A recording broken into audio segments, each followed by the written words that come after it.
Dr. Lopez, good to see you. Thanks for being here today. Garland ISD has a number of things, but broadly speaking, let's break some of these down. The district wants to respond to school shootings and spend part of this bond money on improving campus security. What exactly are the changes that you hope to make? Well, first of all, thank you for being on the show. And I'm extremely excited about being here. When we talk about safety and security, that's always been paramount. On this bond program, we're looking at spending $91 million on safety and security. What parents are excited about is we're going to be removing portables from elementary schools and actually building classroom wings. We have 47 elementary schools, and those that have portables with students are now going to have wings, which provides a nice, safe and secure environment for our kids. We're also looking at ballistic glass or film. We saw in Tennessee how an intruder got in by shooting through the glass. And what we want to do is buy time, keep our kids safe, and put a film on there that makes that glass not shatter as easily. It gets responders there with enough time to be able to mitigate any threat that we have. So we're going to do perimeter fencing. Our schools are built where our playgrounds are exposed, so a lot of perimeter fencing to make sure our kids are safe is going to be part of it. Along with some other factors dealing with safety and security and lighting, cameras, and everything else. Another part of the bond really modernizes campuses, and some are pretty old. I went to middle school in a building that was built in 1898. Explain how these older campuses impact learning. Yeah, we have our school district's over 100 years old, and so some of our campuses were built before World War II. And so we have kids in that learning environment, and while we have updated them, I mean, they have HVAC now. When they were built, they didn't.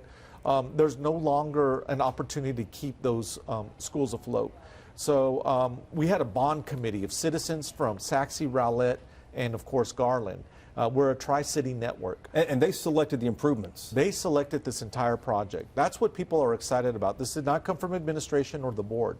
This came from our citizens. And so what they said is, hey, let's go ahead and get these aging buildings and let's consolidate them.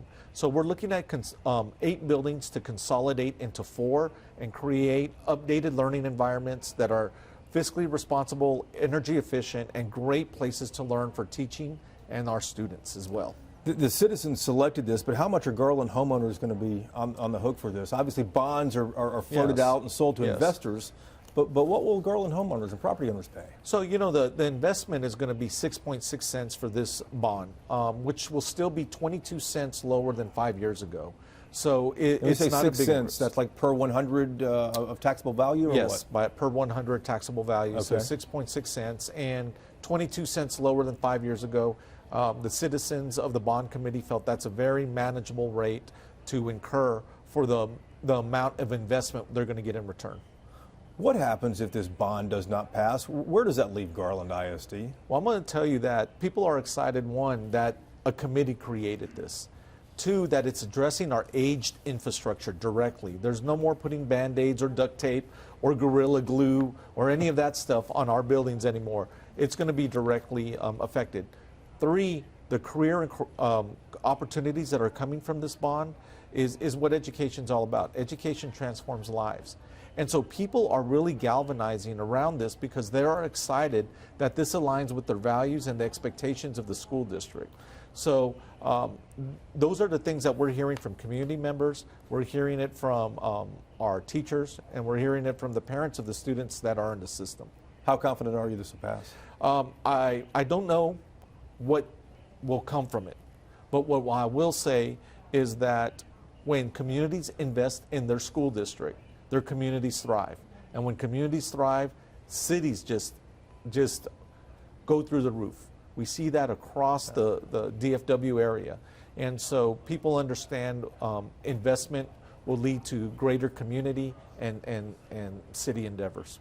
And then last thing, talk about the career opportunities, because this bond will also help those students who might not want to go to college but might want to be more career oriented and look for a job right out of school. One of our pride systems is Garland is a choice district. We don't have feeder patterns, so kids get to choose. Right.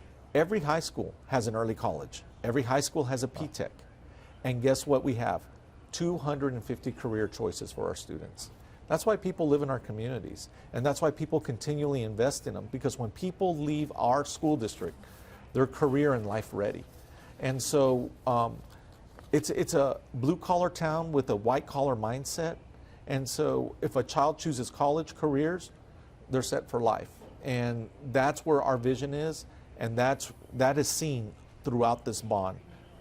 Re-energizing the infrastructure and ensuring kids are college, career, military ready. Dr. Lopez, thank you very much. I appreciate you. Thank you.